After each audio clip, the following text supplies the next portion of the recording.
أما بعد فأعوذ بالله من الشيطان الرجيم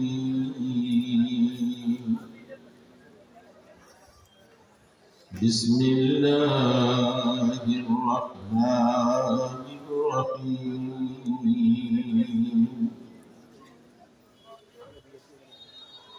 وأما من خاف مقام ربه ونهى النفس عن الهوى فإن الجنة هي المأوى قال رسول الله صلى الله عليه وسلم اللهم ارزقني عينين حقانتين تسقيان القلب بذنوب الدم من خشيتك قبل أن تكون الدموع دما والأدراس جمرا أو كما قال النبي عليه الصلاة والسلام تو محبت شت مدینہ والوں پر درود و سلام پاٹ کریں اللهم صل على محمد وعلى آل محمد كما صليت على إبراهيم وعلى آل إبراهيم إنك حميد مجيد اللهم بارك على محمد وعلى آل محمد كما باركت على إبراهيم وعلى آل إبراهيم إنك حميد مجيد জামিয়া ইসলামিয়া কলাকফা মাদ্রাসা 2 দিন ব্যাপী ওয়াজ ও মাহফিলের শেষ দিনের শেষ অধিবেশনে সম্মানিত সদরে জলসা निहायत काबिल एहतराम हजरत उलमाए किराम मुरब्बियान निज़ाम दीनदार नेककार मुसलमान भाई सर्वप्रथम रब्बुल इज्जतेर दरबारे কালিমাতুল শুকর আদায় করছি যিনি আমার মতো একজন নবীন নালায়েককে সফর করাইয়া আপনাদের সামনে বসাইয়া আপনাদেরকে সালাম দিয়ে কিছু দোয়া নেবার তৌফিক দান করলেন সেই রব্বুল ইজ্জতের দরবারে অন্তর থেকে শুকর জানাচ্ছি আলহামদুলিল্লাহ।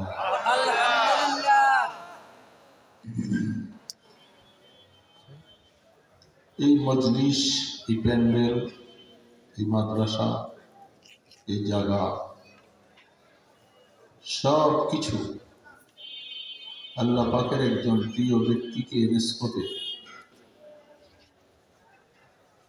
আজ যা দেখতেছি সব কিছুর পিছনে অবদান যিনি চলে গেছেন আমাদের থেকে দীর্ঘ বৎসর আগে কলাকফার হযরত মশহুর মানুষ ছিলেন, আল্লাহওয়ালা ছিলেন। আল্লাহওয়ালার কারণে আসলে আশা বসা নিসবত অনেক আলা কিন্তু হাল খারাপ। মকিনের শরাফতের কারণে মকান শরাফত হয়, ব্যক্তির কারণে জায়গা দামি হয়।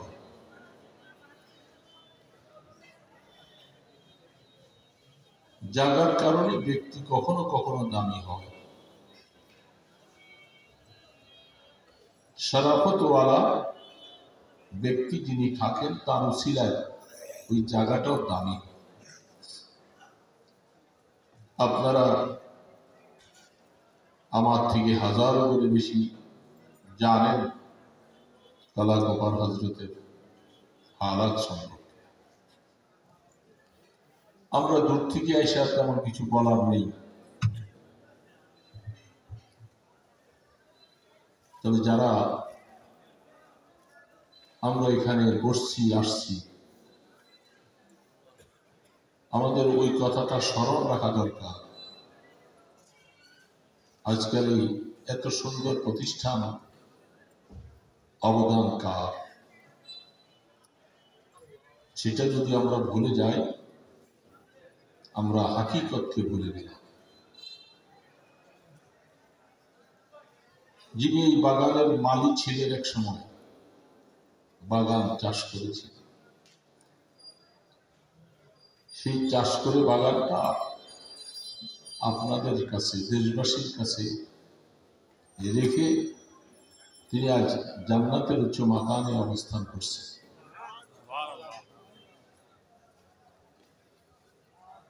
যেন মাকিনের শরাবতের দ্বারা মাকান শরাবত, আল্লাহ ওয়ালাদের গ্রাম নাকে লাগে। নাকটা তো সেরকম বানাতে পারিনি, যদি নাক তৈরি হয় আল্লাহ ওয়ালাদের গ্রাম পাওয়া যাবে। নবী করিম সাল্লাল্লাহু আলাইহি ওয়াসাল্লাম তিনি একবার বলছিলেন, ইন্নী লা আজিদু রিয়া মিন কিবালি ইয়ামান, ইয়ামানের দিক থেকে আমি একটু গ্রাম পেতেছি। ইয়ামানের মধ্যে আমার একজন আশিক উম্মত সেখানে বাস করে, সেখান থেকে আমি কিছু গ্রাম পাচ্ছি। সে আশিক উম্মত আল্লাহর হাবিবের সাথে সরাসরি সাক্ষাৎ করতে পারেন না। মুসলিম শরীফের মধ্যে হাদিসটুকু আসছে, শুধু একটাই ওজর, তিনি মার খেদমত করে রাসূলের সাথে সাক্ষাৎ করেন, যাকে ওয়াইসুল কারনী বলা হয়। সেই ওয়াইসুল কারনী রাহমাতুল্লাহ আলাইহি, আল্লাহ রসুল তাকে অত্যন্ত ভালোবাসতেন, সে রসুলকে অত্যন্ত ভালোবাসতেন। কেন সাক্ষাৎ করতে পারেননি সেগুলি অনেক কথা। এই যে রসুল বলেন যে আমি ইয়ামানের দিক থেকে গ্রাম পাই, সেখানে আমার আসে। বলে গেছেন ওমর, তার হাতের মধ্যে একটা সাদা শ্বেত রোগের মতো দাগ থাকবে, তার নাম ওয়াইসুল কারনী। যদি তোমাদের সাথে সাক্ষাৎ হয়ে যায়, তাকে বইল যেন আমার উম্মতের জন্য একটু দোয়া করে। তুমিও তার কাছে দোয়া চাই। দূরে ছিলেন, কিন্তু রসুলের সাথে সম্পর্কটা এত গভীর, যে সম্পর্কের কারণে আল্লাহ রসুল তার সম্পর্কে এই কথা বলে দিয়েছে। হাদিসের পৃষ্ঠায় তার নাম আসছে। সেদিকে আমি যাচ্ছি না, অনেক কথা। ব্যক্তির কারণে জায়গা দামি হয়। মদিনার মাটির কোনো দাম ছিল না। দোস্ত, আমি অল্প কয়েকটা কথা, মুসাফির মানুষ, অপরিচিত মানুষ, দুটা চারটা কথা আল্লাহ পাক যা দিলের থেকে আনেন, সেটা ইচ্ছা করে বলা যাবে না। সেই মদিনার মাটিটা এত দামি কেন? রহমতে দো আলমকে আল্লাহ পাক সেই জমিনে ঘুরে গেছেন, সেখানে কিয়ামত পর্যন্ত আরাম করাইতেছে। সমস্ত উলামায়ে কেরাম, মাযহাবে আরবা সকলের ঐক্যমতের ভিত্তিতে রহমতে দো আলম যে মাটিতে শুয়ে আছেন সেই মাটিটা আল্লাহ পাকের আরশে আজিম থেকে বেশি দাম।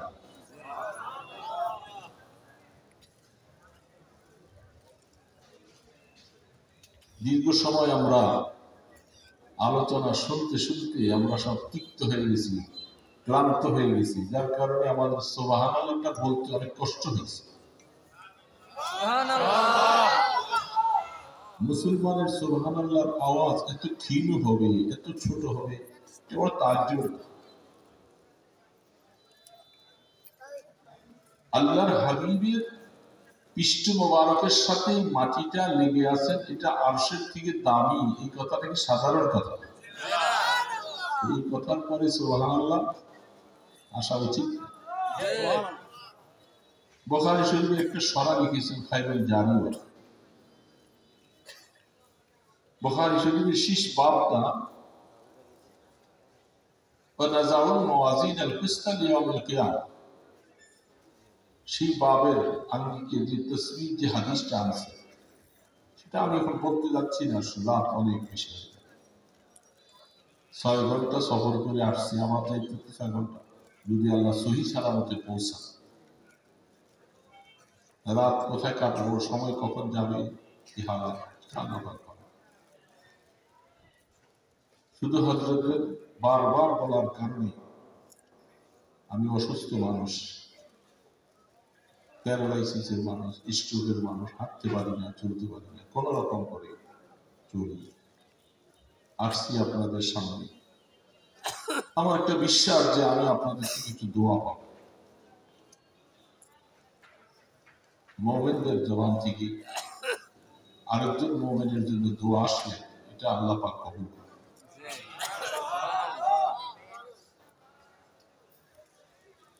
আল্লাহর হাবিব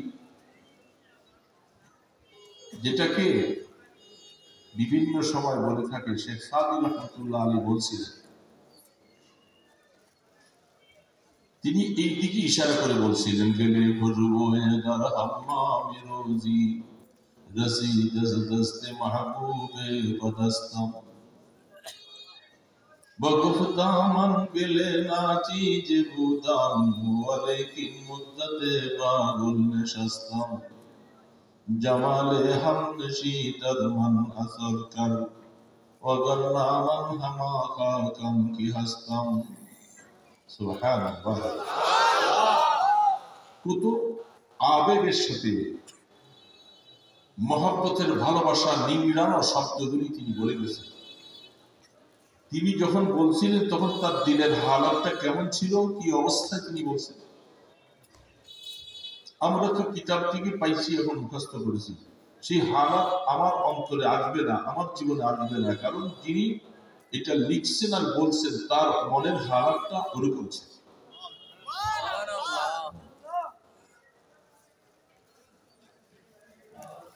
ঠিক তেমনি ভাবে মদিনার মাটি সম্পর্কে এই কথাটাই, রওজায়ে আতহারে আল্লাহর হাবিবের রওজার ডান পাশে পিলার এবং বাম পাশে পিলার, মাঝখানে জালির মধ্যে বড় চাঁদওয়ালা মুহাম্মদ রাসূলুল্লাহ লেখা, তারপরে আবু বকর, তারপরে ওমর। সেই জালির দুই পাশে পিলারের মধ্যে দীর্ঘ বছর আগে লেখা,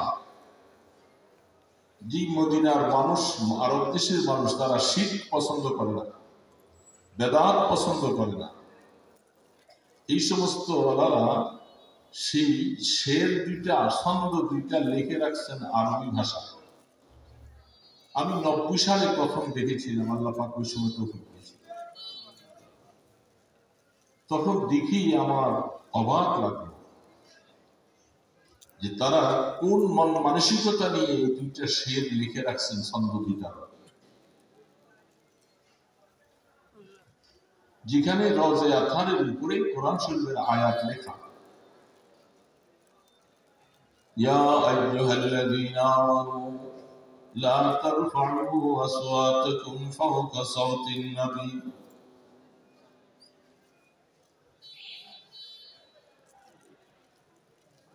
পাশে লেখা ইন্নাল্লাযীনা ইয়াগুদ্দুনা আসওয়াতাহুম ইনদা রাসূলিল্লাহ উলাইকাল্লাযীনা ইমতাহানাল্লাহু কুলুবাহুম লিত্তাকওয়া। এগুলির অনেক জামে মানে তাকরীর লিখেছেন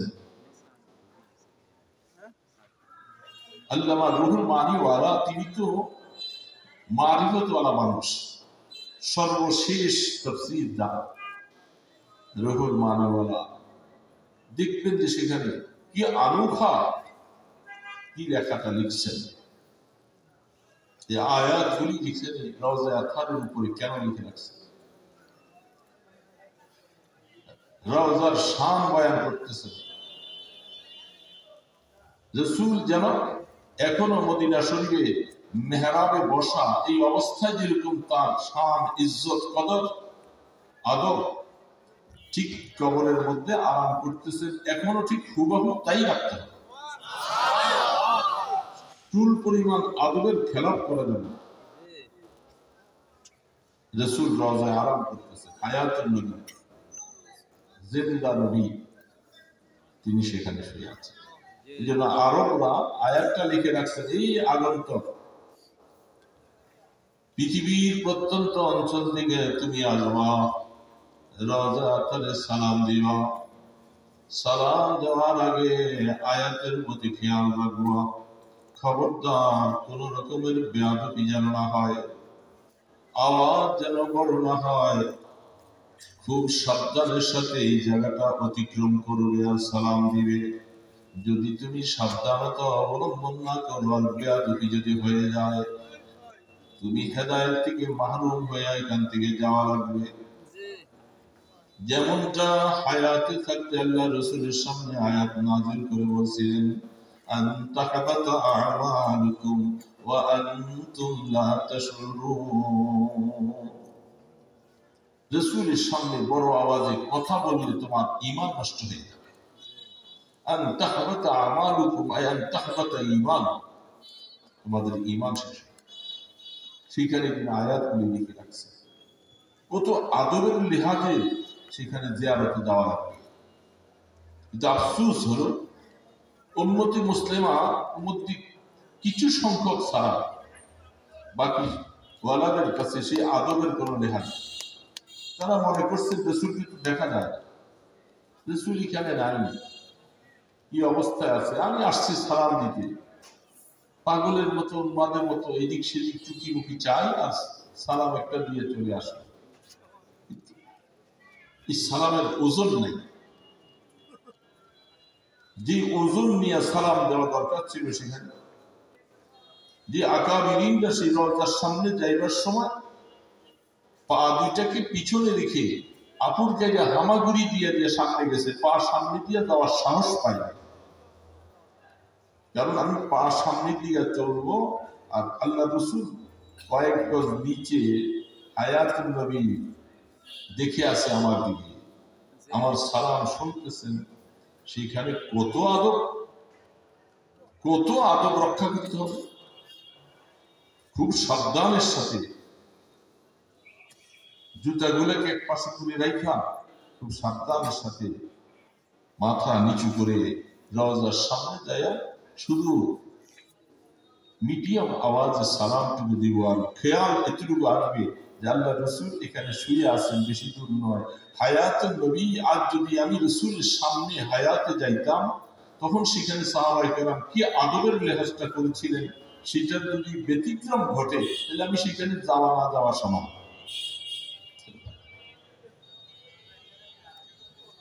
এই জন্য দুই পাশে লিখে আছে, ইয়া খায়রা মান দুফিনাত বিল কারে আযমুহু, ইয়া খায়রা মান দুফিনাত বিল কারে আযমুহু ফাতাবা মিন তিবিহিন্নাল কা'উ ওয়াল আকাম। যারা বুঝে, যে আলেম বুঝনেওয়ালা, তিনি যখন সেখানে যাইয়া এই ছন্দটার দিকে নজর করে আর দিলটাকে যখন ওরকম বানায়, ঠিক এখানে যা বলছে আমি সেই পয়গম্বর আরবির রওজা আতহারের সামনে এসে দাঁড়াইছি। আমার মতো একটা নরাধম, আমি রাসূলের একটা ছোট্ট নিকৃষ্ট একটা উম্মত, বহু দূর থেকে সফর করে আসছি, রাসূলকে হায়াতে পাই নাই। আমি তার কবর মোবারকের সামনে আসার মতো তৌফিক আল্লাহ দিয়েছেন। আর সেখানে এসে তিনি এটা দেখে দেখে পরে একবার, দুইবার, তিনবার পড়ার পরে অটোমেটিক আস্তে চোখের পানিগুলি জারজার করে পড়তে থাকে। কি বলছে সঙ্গের মধ্যে, ইয়া খায়রা মান দুফিনাত বিল কায়ে আযমহু ফাতারা মিন তিবিহিনাল কা'উ ওয়াল আকম। আরে মাটি, তুই মাটির কোনো দাম ছিল না, তুই একটা সাধারণ মাটি কি ছিল। যখন তোর মাঝে আমার বন্ধু, আমাদের হাবিব, আল্লাহর বন্ধু রওজায়ে আতহারের মধ্যে যখন তাকে শোয়ে দেয় মাটি, তোর দাম যে আল্লাহর আরশ থেকে বেশি হয়ে গেল। কেমন চেহারা, কেমন জাতকে তোমার সামনে শোয়েছি, না খায়রা মান দুফিনাত বিল কায়ে আযম। তার ধারা সুগার মুখরিত। তখন নিজের হালাত বলতে বলতে বলেন, নাফসিল ফিদা, নাফসিল ফিদা লিকাবরিন আনতা সাকিনুহু। ও রাসূল, আমি তো কিছুই নিয়ে আসতে পারিনি আপনার সামনে, শুধু এতটুকু আশা, আমার জীবনটা আপনার কদমের নিচে শেষ করে দেই, লুটে দিতে চাই। আপনার কদম মোবারকের নিচে আমার মতো গোলাম জীবনটা আমি বিসর্জন দিতে চাই। ওই জায়গার মধ্যে যদি আমার মৃত্যুটা হয়ে যায়, আমি বেশি খুশি হয়ে যাব। নাফসিল ফিদা লিকাবরিন আনতা সাকিনুহু ফীহিল আফাফু ওয়া ফীহিল জুদ ওয়াল কারাম। যার সম্পর্কে কোরআন আল্লাহ পাক বলছেন, যাকে রাউফুর রহিম বলছেন, তিনি এত দয়ালু, এত মেহেরবান। সেই মেহেরবান দয়ালু পয়গম্বর আপনার জন্য আমি অদমের জীবনটা বিসর্জন দিয়ে যেতে চাই। এইভাবে পরে আর বারবার করে মনটাকে ওইভাবে তৈরি করে। যখন মনটা ওইরকম তৈরি হতে থাকে বাবা, তখন অটোমেটিক চোখের পানি পড়তে থাকে, চোখ জারজার করে পানি। রওজা পাকের সামনে, রাসূলের কবরের সামনে সালাম দিতে যায়, আর সেখানে তার মন কাঁদে না, চোখে পানি ঝাড়ে না, তাহলে তো বোঝা গেল মায়া এখনো আসে নাই, এখনো জীবন থেকে রাসূলকে ভালোবাসতে পারি নাই। এই জন্য সময় করে জিয়ারতে যাওয়ার আগে নিরিবিলি সময়, তাড়াহুড়ার সময় একদিক দিয়ে বাবু সালাম দিয়ে ঢুকবে আর ধাক্কা দিয়ে বের করে দিবে। নিরিবিলি সময় ঘুমটাকে নষ্ট করে রাত্রির বেলায় হোক, যে সময় দরজাটা খুলে দিবে, তখন সামনে দেয়া বাহিরে পিলারের পাশে আসতে চুপ করে দাঁড়াইয়া নিজকে আশেক বানাইয়া রওজার দিকে একটু করে তাকাইয়া আমি ছন্দ পড়বে আর মনটাকে উজাড় করবে। রওজা পাকের সামনে দেয়া তার মন কাঁদবে না, মন কাঁদবে না। সে কেমন আসে, কেমন আসে, চুকি দিয়া চায়, ঝুঁকি দিয়া চায়, জুতাগুলি হাতে থাকে, কিভাবে চায়, মনে হয় সেখানে রাসূল বসে সে দেখতেছে। আদবের লিহাজ থাকে না, এক একটা কদম সামনে যায়। আমাদের আকাবিরিনদের জীবনী তালাশ করে দেখে, আউজাহুল মাসালিক মুআত্তার সারাহ, ইমাম মালিক রাহমাতুল্লাহ আলাইহির জীবনী দেখে, এত বড় ইমাম হওয়ার পরে মদিনা শরীফে যতদিন বার্ধক্য হয়ে গেছে, ৮০-৮৪ বছর বয়স, হাঁটতে পারে না। সবাই বলতেছে আপনি একটু সাওয়ারির উপরে হাঁটেন। তিনি বলে, মদিনার মাটিতে সাওয়ারির উপরে চলার মতো শক্তি আমার মালিকের নাই, আমি এখানে কেমনি সাওয়ারির উপরে উঠবো? রওজায়ে আতহারে রাসূল শুয়ে আছে, আরাম করতেছে, এই জন্য সেখানে পারে না। ইমাম মালিক রাহমাতুল্লাহ আলাইহি রওজায়ে আতহারের পাশে বসে বসে হাদিস পড়াইতেছে। ছাত্ররা দেখতেছে, হযরত কতক্ষণ পরে চেহারাটা মলিন হয়ে যায়, আবার পড়াইতেছেন, কতক্ষণ আবার দেখা যায় মলিন হয়ে যায়। সবক পড়াইতেছেন এই অবস্থা। সবক শেষ হওয়ার পরে কামড়ায় দেয়া ছাত্রকে বলছে, আমার জামাটা খোলো। খুলে দেখে যে একটা বিচ্ছু তার জামার ভিতরে ঢুকছে। এটা কিছুক্ষণ পর পর কামড় দেয় আর একটু কষ্ট হয়। 80টার মতো কামড় দিয়েছে পিঠের মধ্যে। এই অবস্থায় সবক সাইডা উঠে না। ছাত্র বলতেছে, হযরত আপনি প্রথমেই তো বলতেন, বলে আমার ভয় লাগতেছে, হাদিসের দর্শ চলতেছে, রওজা আথারে হাদিসের গবেষণার মালিক শুয়ে আছে, কোন বেয়াদবি না যেন হয়ে যায়। আমার মতো ইমাম মালিক মরে গেলে কি আসে যায়, কিন্তু হাদিসের সাথে বেয়াদবি যায় না। কি বাবা, জিন্দেগির হালাতটা কি ছিল, কি ছিল? আল্লাহ রাসূলের আজমত আর বড়ত্ব দিলের মধ্যে এমন ছিল। আমরা সেই অবস্থা, এই জন্য মকিনের শরাফতের দ্বারা মাকান শরাফত বলা হয়। যিনি মেহনত করে, হুসাইন আহমদ মাদানী রাহমাতুল্লাহ আলাইহি জীবনটাকে এইভাবে করে, যিনি আজকে এখানে বাগান নিয়ে আরামে শুয়ে আছে, আমাদের কাছে তো এটার কোনো কদর নেই। সেই ব্যক্তি কি ছিল, তার হালাত সম্পর্কে আমাদের কাছে মকিনের শরাফতের দ্বারা মাকান। দোস্ত, এই যে জায়গাটার মধ্যে বসছেন আপনারা, আমি আপনাদের বলছি সামনে আগিয়ে বসে। প্রত্যেকটা জায়গা আমার আমলের শাহাদত দিবে, সাক্ষী দিবে যে আমি অমুক জায়গায় বসে বসে দ্বীনের কথা শুনছিলাম, তেলাওয়াত করেছিলাম, তাসবিহ পড়েছিলাম, সুবহানাল্লাহ পড়েছি। এই জমিনটা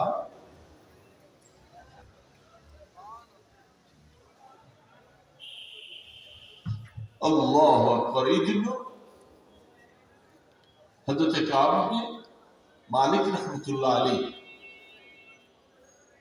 তিনি বলেন, আমি অনেক সময় মসজিদে নামাজ পড়তে গেলে জায়গা পরিবর্তন করে করে নামাজ পড়ি। কখনো এই জায়গায়, প্রত্যেকটা জায়গা যেন আমার আমলের সাক্ষী হয়, আমার নেক আমলের সাক্ষী। গুনার সাক্ষী যদি হয় তুমি, তো নেক আমলের সাক্ষী হবে। এই জন্য যারা যেই জায়গার মধ্যে আমল করে, নেক আমল করে, তাসবিহ পাঠ করে, সিজদা দেয়, আল্লাহর জন্য জিকির আজকার করে, সেই জায়গাটা তিনি দুনিয়া থেকে চলে গেলে ওই সময় কাঁদতে থাকবে। কোরআন বলতেছে, ফামা বাকাতিস সামাওয়াতু ওয়াল আরদ, কাফের মুশরিক মারা গেলে আসমানও কান্দে না, জমিনও কান্দে না। নকিস বলতেছে, বুঝা যায় নেককার মারা গেলে আসমানও কান্দে, জমিনও কান্দে। বজাহের বা হামা মরদম নেশাস্তা, বাবাতের আজ হামা খাতের গুজস্তা। বজাহের সেজদগা হাশি জমিগো, বাবাতের মসজিদ শামসে ওয়াজিবো। বাবা, চিনা বড় মুশকিল, বহুত মুশকিল। কারো এক একটা সেজদা অনেক দামি, অনেক দামি, অনেক দামি। এ বাবা, চিনা যায় না, বোঝা যায় না। এই জন্য প্রত্যেকটা জায়গাকে সাক্ষী বানায় আল্লাহ। যখন দুনিয়া থেকে চলে যাও, নেককারেরা কোন জমিনের উপর দিয়ে যখন হেঁটে যায়, জমিন গর্ব করে আর বলে, আল্লাহ তোমার এই নেককার বান্দা চলে গেল। আসমান কান্দে, জমিনও কান্দে। জিন্দিগি তো এটা, এটার নাম জিন্দিগি, হায়াত।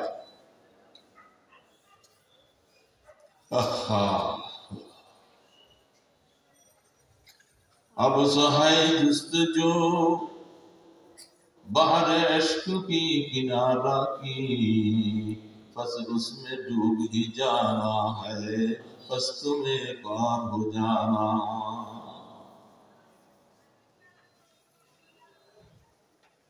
अल्लाह बोले, अल्लाह सुब्हानाहु व तआलार मोहब्बतेर जे एकटा सागर, ভালোবাসার যে একটা সাগর, এটার কিনারা কোনোদিন খুঁজে পাওয়া যাবে, এটার কিনারা নাই। মহব্বতের প্রথম স্তর দখল করেছেন মুহাম্মাদুর রাসূলুল্লাহ সাল্লাল্লাহু আলাইহি ওয়াসাল্লাম। আল্লাহ পাকের সাথে প্রেমের সম্পর্ক যা যা হওয়া দরকার, প্রথম মহব্বতের সাগরে ডুব দিয়েছেন আল্লাহর বন্ধু নিজে। এত প্রেম আর এত ভালোবাসা হওয়ার পরেও বলে আল্লাহুম্মা লা উসি সালাম আলাইকা আনতা কামা আথনাইতা আলা নাফসি। আল্লাহ, আমি আপনার তেমন কিছুই প্রশংসা করতে পারলাম না, আপনার সিফাখানি করতে পারলাম না। রাসূল বলতেছে আপনার প্রশংসার জন্য আপনি নিজেই যথেষ্ট। এই জন্য আল্লাহ, আমি যা কিছু করলাম এটা আমার শান হিসাবে আমি করেছি, আপনার শান হিসাবে করতে পারিনি। দোস্ত, রাসূল বলতেছে ঠিক মহব্বতের সাগরে ডুব দেওয়ালা প্রথম ব্যক্তি আল্লাহ রাসূল। এটার মধ্যে কিয়ামত পর্যন্ত আনেওয়ালা কাসেম নানতুবি হাজিন রাদিয়াল্লাহু হাজারে মক্কি, খলিল আহমদ চারুনপুরি রহমতুল্লাহ আলাইহি, রশিদ আহমদ গঙ্গুহি, হুসাইন আহমদ মদনী, এই ধরনের যত বড় বড় আকাবিরিনরা আমাদের দেশের মধ্যে থেকে যারা দুনিয়া থেকে চলে গেছে, তারা আল্লাহর মহব্বতের সাগরে ডুব দিয়েছে, কিনারা খুঁজে পায় না। अब सुहाई जुस्तजू बहरे इश्क की किनारा की, बस उसमें डूब ही जाना है, बस तुम्हें पार हो जाना। जिंदगी मोहब्बतेर सागरे डुबाइया दिते होबे, निरिबिली बসে বসে ডাকতে হবে লা ইলাহা ইল্লাল্লাহ, লা ইলাহা ইল্লাল্লাহ, লা ইলাহা ইল্লাল্লাহ মুহাম্মাদুর রাসূলুল্লাহ। বাবা, মহব্বত তো এটা ভিন্ন একটা মাসালা। ইবাদত করার পরে যদি মহব্বত ছাড়া ইবাদত হয়, এটা শুকনা শুকনা হবে, শুকনা জিনিসের মধ্যে কোনো কিছু ভিজে না।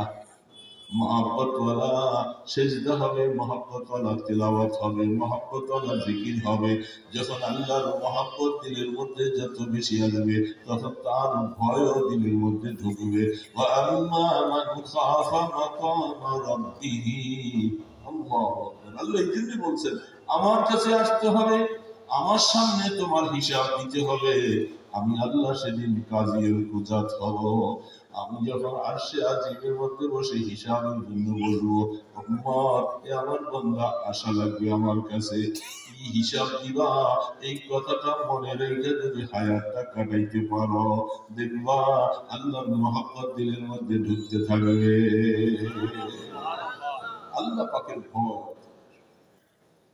নামাজ ছুটে যাবে, গুনাহগার কমবে, বেগানা নারী দেখলে চোখ উঠাবে, বসে বসে আরেকজনের নামে গীবত করবে, মিথ্যা কথা বলবে। আল্লাহর ভয় দিলে থাকলে এটা কোনোভাবে সম্ভব, কোনোভাবে সম্ভব। যখন এই অন্যায় কাজের দিকে নজর যাবে, সাথে সাথে খেয়াল হবে আমার আল্লাহ দেখে, কেউ নাই, কেউ খবর রাখে না, আমার মাওলা খবর রাখেন। আমি মাওলার কাছে যাব, কি নিয়ে যাব, কিভাবে মুখটা দেখাবো সেদিন। এই কথা যখন মনে আসবে, ওয়া আম্মা মান খাফা মাকামা রাব্বিহি ওয়া নাহান নাফসা আনিল হাওয়া, তখনই খায়সাতে নফসের থেকে নিজকে বাঁচানো সহজ হবে। যদি আল্লাহর ভয় আর আল্লাহর মহব্বত দুইটা একসাথে থাকে, তখন খায়সাতে নফসানি তাকে ধোঁকা দিতে পারে। দোস্ত, কথা বলবো না বেশি, রাত অনেক হয়ে গেছে। আল্লাহ পাকের ভয় অন্তরে আনতে হবে, বিকল্প কোনো পথ নাই, কোনো পথ নেই, যাওয়া তো লাগবে। এটার মধ্যে কোন রকমের দুই নম্বরই আছে, যাওয়া যাওয়া যেহেতু লাগবে, কি নিয়ে যাবো আর কেমনে থাকবো, এই কথাটা মনে রাখতে হবে।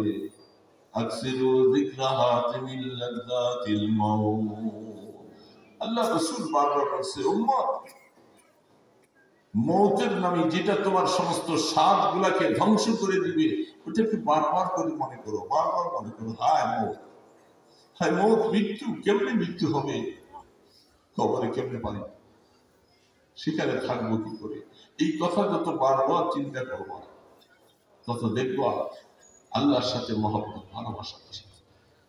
আর তো বাবা দোস্ত, নিরিবিলি আল্লাহর সাথে মহব্বত করা, এই এত বড় রাত, আমাদের রাতগুলি শেষ হয়ে যায়, গাফলের মতো শুয়ে থাকে। ইচ্ছা করলে রাত্রে 4টা বাজে উঠা যায়। শীত তো মাত্র শুরু হয়েছে, আরো বেশি শীত হলে তো ফজরও কাজা হয়ে যায়। এত আরামের বিছনার মধ্যে তুই উঠি কেন? আরামের বিছনা ফেলে উঠি। যখন কবরের চিন্তা অন্তরে ঢুকবে, সেখানে তো সুখ নাই, লেপ নাই, সেইখানে আমি কেমন থাকবো, এই কথা মনে হলে রাত্রে উঠা সহজ হবে। কানু কালিলাম মিনাল লাইলি মা ইয়াহজাউন। আল্লাহ পাক বলে, আমার কিছু সংখ্যক বান্দা আছে তারা রাত্রে ঘুমায় কম, রাত্রে তারা কম ঘুমায়। কি করে? আল্লাহর কাছে মাফ চায়, ওয়াবিল আসহারি হুম ইস্তাগফিরুন। মাফ চাইতে, আল্লাহ গুনাহ করেছি, মাফ করুন, গুনাহ করেছি, মাফ করুন। ওই সময় উঠে 2-4 রাকাত নামাজ পড়ে আল্লাহ পাকের কাছে হাত তুলে, দিলটা নরম থাকে, চোখে পানি ছেড়ে দিবে।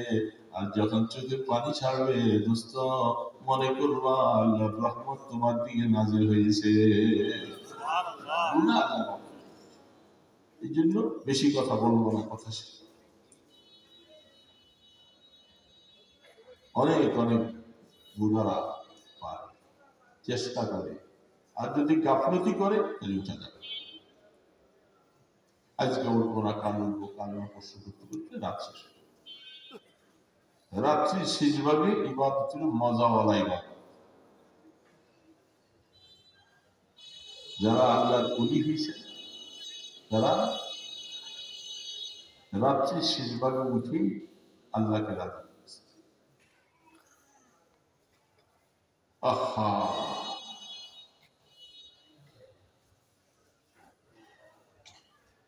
আল্লাহু আকবার। আল্লাহর আলিম আল্লামা জালালউদ্দিন রুমি রাহমাতুল্লাহ, রিশতায়ে মা গর্দানামা আফগানদা দোস্ত, ওজন কত তার ছিল। রিশতায়ে মা গর্দানামা আফগানদা দোস্ত, মালুমি বুরাদ হর যাকে খাতর খায়ো। तिसने गागर आब जुयत दर जहां, आब दर जुयत व आलम तिसने गा। আল্লামা রুমি রাহমাতুল্লাহ পাগল বলে, দেখো পিপাসিত মানুষ পানি তালাশ করে, এটা স্বাভাবিক, কিন্তু তার উল্টাটাও আছে। পানি অনেক সময় পিপাসিত ব্যক্তিকে তালাশ করে। কেমন এটা? আল্লাহ আল্লাহ পাক বান্দা আল্লাহকে তালাশ করে, আল্লাহকে তালাশ করে, মাওলাকে চায়, মাওলার রেজামতি চায়। মাওলাকে তালাশ করতে করতে এক সময় মাওলা বলে, বান্দা তোকে আমি চাই। রিশতায়ে মা গর্দানামা আফগানদা দোস্ত, মিলকুরাত হর যাকে খাত। আল্লাহ, তোমার কুদরতি কিছু মানুষ আছে, এই মানুষগুলার গলার মধ্যে তোমার কুদরতি একটা লেগাম পরাইয়া তুমি যখন তোমার দিকে টানতে থাকো, টানতে থাকো, বান্দা সেই বান্দা আর ঘুমাইয়া থাকতে পারে না।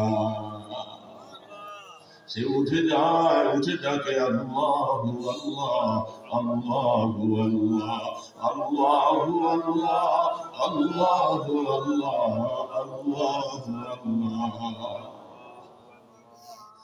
आहा किसको पुकारे मुझसा भिखारी, आए मेरे मौला, आए मेरे बारी। ओ जाना जी मुझसा बीनारी, आए मेरे मौला, आए मेरे बारी। क्या हशर होगा वहशत है तारी ऐ मेरे मौला ऐ मेरे बारी अल्लाहु अल्लाह मौलाকে গভীর রাতে দেখে দেখে বাবা কত মজা লাগে মজা কাকে বলে মজা পাওয়ার জন্য সময় নিরিবিলি সময় মোবাইল নাই স্ত্রী পুত্র নাই ছেলে মেয়ে নাই বন্ধু বান্ধব নাই শুধু একা আমি আর আমার মাওলা ছাড়া আর কেউ না ওই সময় দেখবা মাওলা কুদরতি রশিটা যখন গলায় লাগাইয়া দিবে বান্দা তুমি অন্যদিকে যাইতে পারবে না তোমাকে টেনে টেনে মাওলা তার মহব্বতের সাগরের সাথে মিলাইয়া দিবে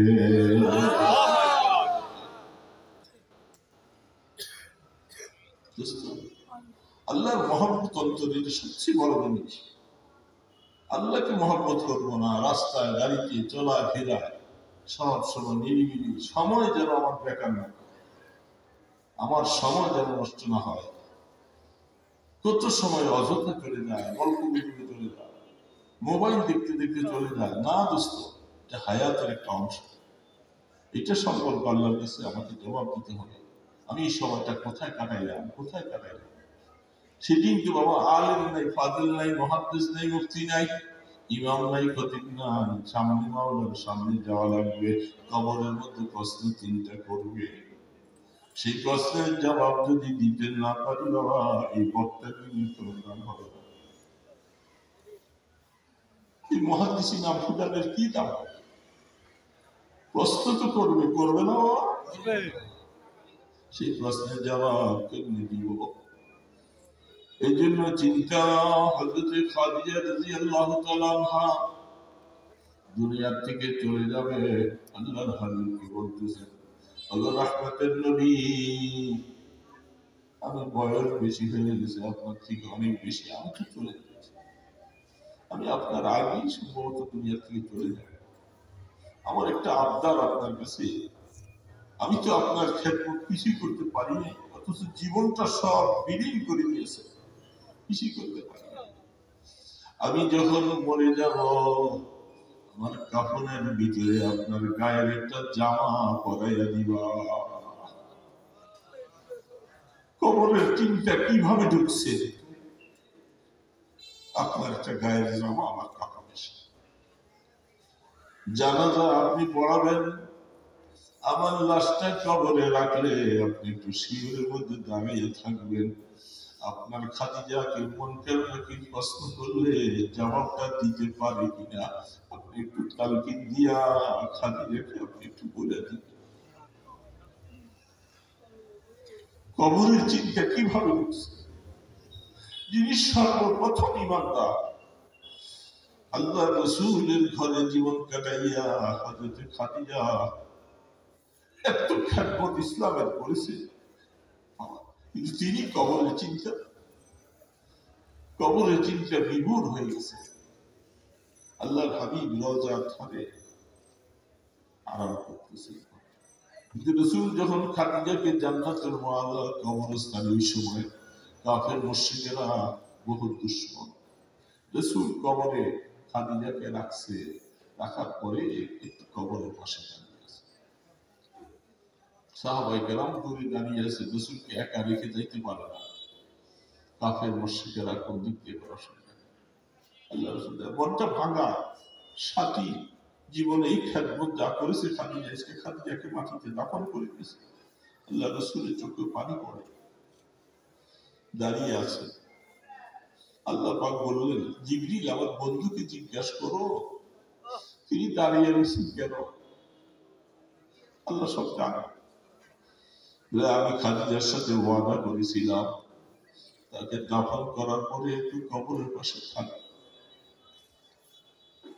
আমার বন্ধুকে চলে যেতে বলো খাদিজার প্রশ্নের জবাব দেওয়ার জন্য তাকে দাঁড়িয়ে থাকা লাগবে খাদিজার প্রশ্নের জবাব তবে আল্লাহ দিয়ে দেবে যে খাদিজা ইসলামের জন্য দ্বীনের জন্য সারাটা জীবন বিসর্জন করে দিয়েছে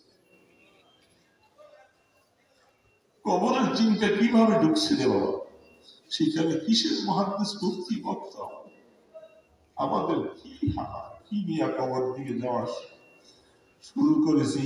কবর যে কি হবে বাবা, কবর কি হবে যিনি দোস্ত, কবরের চিন্তা ঢোকা লাগবে। হায়াত কতদিন আছে জানি না, কমপক্ষে আল্লাহ যেন ওই সময় কবরে ডাক দেয়, গুনাহ যদি আল্লাহ মাফ করাইয়া কবরে ডাক।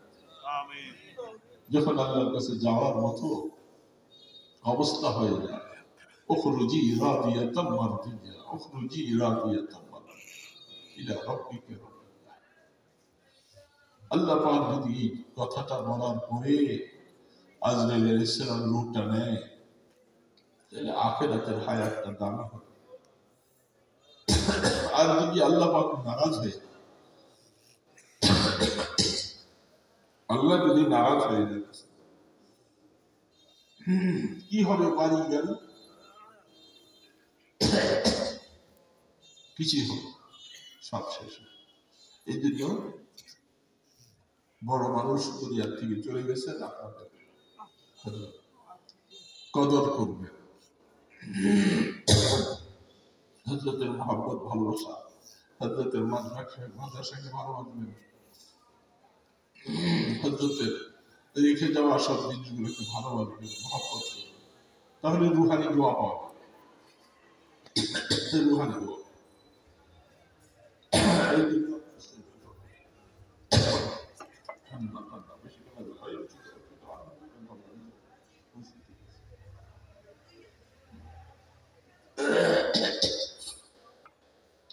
এই জন্য মুসাফির মানুষ আপনাদের কাছে দোয়া চাইতেছি, আল্লাহ যেন একটু মহব্বতের মৃত্যু দান করে, আল্লাহ যেন তার আপন বানায়, এটি আপনাদের কাছে দরখাস্ত। আর আপনাদের জন্য আমি মুসাফির হিসেবে দোয়া, আল্লাহ সবাইকে যেন মাফ করে দেয়, এছাড়া আর কিছু নাই, সবকিছু একটাই, মাওলাকে মাফ করে দেয়। আস্তাগফিরুল্লাহ আল্লাযী লা ইলাহা ইল্লা হুয়া আল-হাইয়্যুল কাইয়্যুম। আস্তাগফিরুল্লাহ আল্লাযী লা ইলাহা ইল্লা أستغفر الله الذي لا إله إلا هو الحي القيوم. لا حول ولا قوة إلا بالله العلي العظيم. لا حول ولا قوة إلا بالله العظيم. اللهم صل على محمد وعلى آله وأصحابه وبارك وسلم. اللهم صل على محمد وعلى آله وأصحابه وسلم. اللهم صل على محمد وعلى آله وأصحابه وسلم. الحمد لله رب العالمين. الحمد لله رب العالمين. اللهم لك الحمد كله ولك الشكر كله ولك الخلق كله ولك الملك كله بيدك الخير كله. أسألك الخير كله، أعوذ بك من شر كله. اللهم إنك عفو كريم تحب العفو. يا حي يا قيوم، يا حي يا قيوم، يا حي يا قيوم، برحمتك نستغيث، برحمتك نستغيث. أصلح لنا شأننا ولا تكلنا إلى أنفسنا طرفة عين. اللهم لا نحصي ثناء عليك أنت كما أثنيت على نفسك. اللهم آت نفسي تقواها، أنت خير من زكاها، أنت وليها ومولاها. فاطر السماوات والأرض، أنت وليي، أنت وليي، أنت وليي في الدنيا والآخرة. توفني مسلما، توفني مسلما وألحقني بالصالحين. مولاي كريم، বহু নেক জায়গা তোমার প্রিয় বান্দা এই সব কিছু রেখে তিনি কবরে আরাম করতেছেন। আল্লাহ, আমরা সেই জায়গার মধ্যে এসে নিজেদের গুনাহগুলি নিয়ে আল্লাহ আপনার শাহী দরবারে মিসকিনের মতো দুইটা হাত তুলেছি। मौला अपनी रजा दिलात, अपनी रहमान, अपनी गफ्फार, अपनी सत्ता, या अल्लाह मेहरबानी করে আমাদের গুনাহগুলি maaf করে দাও। আমিন। আল্লাহ আমাদেরকে গুনাহগার বানাইয়া কবরে নিয়ে নাও। আমিন। আমরা কবরে যাওয়ার মতো তেমন সামান কিছু করতে পারি নাই বাবা, স্বীকার করতেছি আপনার কাছে, আপনি দয়া করে আমাদেরকে মাফ করে দেন। আল্লাহ মওতের সময় আমাদেরকে বেয়াজ্জত করেন না বাবা। মাওলা এসময় রহমতের মওত দান করি আল্লাহ। উখরুজি রাদিয়াতুন মারদিয়া। এ মাওলা ওই সময় ফেরেশতার মুখে বাণীটা আমরা শুনতে চাই, তুমি আল্লাহর উপরে রাজি হইয়া তুমি কবরে যাও। মাওলা তোমার উপরে রাজি, তুমি মাওলার উপরে রাজি। আল্লাহ এমন একটা ঘোষণা শুনে আমরা কবরে যেতে চাই, আমাদের কবরকে রহমতের কবর বানিয়ে দিয়ে দাও। আল্লাহ কবরে নিয়ে আমাদেরকে পিটাইয়া না বাবা, কবরে নিয়ে পিটাইয়া। কবরে কেউ নাই বাবা, তুমি ছাড়া আমাদের কেউ নাই বাবা। উনকার নেকিরের সওয়ালের জবাব আপনি আসান করে দিয়ে দাও। মাওলা মাওলা আমরা গুনাহ করলেও আপনার রহমত থেকে নিরাশ হই নাই। আল্লাহ দয়া করে আমাদের সকলকে রহমতের হাতে ধরে নেন আল্লাহ। আল্লাহ আমাদের দিলের মধ্যে আপনার মহব্বত দিয়ে দেন আল্লাহ। আপনাকে ভালোবাসি আল্লাহ, আপনাকে আমাদেরকে একটা ফোঁটা মহব্বত দান করেন আল্লাহ। আল্লাহ আমাদের আকাবিরিনদেরকে আপনি মহব্বতের সাগর দিয়েছেন আল্লাহ, আমাদেরকে একটা ফোঁটা নসিব করে দেন এ মাওলা। মাওলা আমল আমার ডান হাতে দিও, হিসাবের কড়াকড়ি করো না মাওলা। কিয়ামতের ময়দানে আরশের ছায়া নসিব করে দিও, আপনার হাবিবের হাতে হাউজে কাউসার নসিব। আল্লাহ জান্নাতুল ফিরদাউস চাওয়ার জন্য আপনি রাসূল বলছেন, আল্লাহ আমাদেরকে আপনি দয়া করে একটু জান্নাতুল ফিরদাউসের মালিক বানিয়ে দিয়ে দিন। আমাদের মা বাবা ছেলে মেয়ে বিবি বাচ্চা সবাইকে নিয়ে জান্নাতুল ফিরদাউসের মালিক বানিয়ে দিয়ে দিন আল্লাহ। আল্লাহ এই মাদ্রাসার প্রতিষ্ঠাতা হযরত আল্লাহ তার কবরকে তুমি মুনাফার করে দাও আল্লাহ, তার রূহানি দোয়া আমাদের নসিব করে দাও ইয়া আল্লাহ। আল্লাহ মাদ্রাসার যত জরুরিয়াত আছে পুরা করে দাও আল্লাহ। সমস্ত ছাত্র ওস্তাদ সবাইকে আপনার কবুল ফরমান আল্লাহ। মেহেরবানি করে ছাত্রগুলোকে আলেমে হক্কানি রব্বানি বানিয়ে দাও এ মাওলা।